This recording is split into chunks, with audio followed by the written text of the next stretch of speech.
ঈদুল আজহা উপলক্ষে আইনশৃঙ্খলা রক্ষাকারী বাহিনীর অন্যান্য আইনশৃঙ্খলা রক্ষা বাহিনীর সাথে র্যাবও ব্যাপক প্রস্তুতি গ্রহণ করেছে।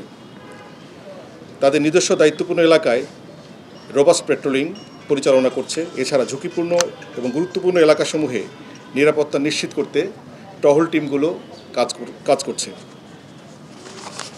প্রধান ঈদের জামাতের নিরাপত্তা রক্ষায় বিশেষ ব্যবস্থা গ্রহণ করা হয়েছে।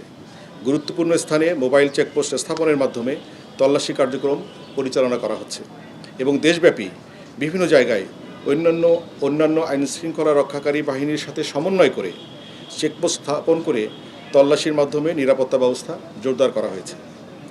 বিভিন্ন কালোবাজারি, অসাধু ব্যবসায়ীরা অবৈধ মজুতদারি, দ্রব্যের মূল্য বৃদ্ধি, খাদ্যে ভেজালসহ নকল দ্রব্য সামগ্রী বাজারজাত করে বাজার পরিস্থিতি যাতে অস্থিতিশীল করতে না পারে সেজন্য র্যাবের গোয়েন্দা নজরদারি অব্যাহত রয়েছে। র্যাবের অনলাইন মনিটরিং কার্যক্রম সার্বক্ষণিকভাবে অব্যাহত থাকবে। ঈদকে কেন্দ্র করে রাজধানীসহ বিভিন্ন শহরে জনসমাগম তুলনামূলকভাবে কমে যাওয়ায় চুরি, ডাকাতি এবং ছিনতাইয়ের মতো অপরাধ বৃদ্ধি পাওয়ার ঝুঁকি থাকে। এই পরিস্থিতি মোকাবেলায় রাত্রিকালীন নিরাপত্তা চৌকি সংখ্যা বৃদ্ধি করা হয়েছে। পাশাপাশি সকল মেট্রোপলিটন শহর, জেলা শহর এবং উপজেলা পর্যায়ে আইনশৃঙ্খলা পরিস্থিতি স্বাভাবিক রাখতে রাত্রিকালীন টহল ব্যবস্থা জোরদার করা হয়েছে।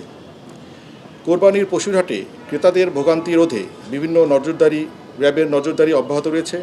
জাল টাকা প্রতিরোধ এবং শনাক্তে প্রয়োজনীয় সরঞ্জাম প্রস্তুত রাখা সহ জাল টাকা প্রস্তুতকারীদের বিরুদ্ধে ব্যাপক অভিযান অব্যাহত রয়েছে। দেশের মানুষ নির্বিঘ্নে এবং আনন্দঘন পরিবেশে আত্মীয়স্বজনদের সঙ্গে ঈদ উদযাপন যাতে করতে পারে সেই লক্ষ্যে ঘরমুখো মানুষের নিরাপত্তা নিশ্চিত করতে র্যাব সর্বাত্মক ব্যবস্থা গ্রহণ করেছে। সাধারণ জনগণের নিরাপত্তা নিশ্চিত করতে bus terminal, rail station, launch terminal এবং ফেরিঘাট সহ গুরুত্বপূর্ণ জনসমাগম স্থলে র্যাব ফোর্সেস সার্বক্ষণিক নজরদারি এবং তৎপরতা অব্যাহত রয়েছে।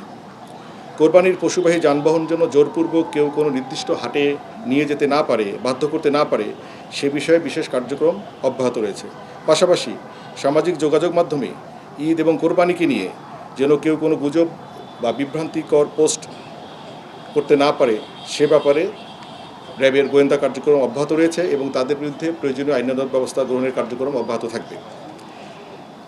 সার্বিক আইনশৃঙ্খলা পরিস্থিতি স্বাভাবিক রাখতে যে কোনো ধরনের সন্ত্রাসী কার্যক্রম এবং অপরাধমূলক কার্যক্রম দমনে র্যাব সবসময়ের মতো তাদের নিয়মিত পেট্রোল, গোয়েন্দা নজরদারি এবং আভিযানিক কার্যক্রমের মাধ্যমে এই পরিস্থিতি স্বাভাবিক রাখতে সর্বাত্মক কার্যক্রম চালিয়ে যাচ্ছে এবং চালিয়ে যাবে। পরিশেষে সকলের প্রতি শুভকামনা জানিয়ে এবং ঈদ মোবারক জানিয়ে আমার বক্তব্য এখানে শেষ করছি। আসসালামু আলাইকুম।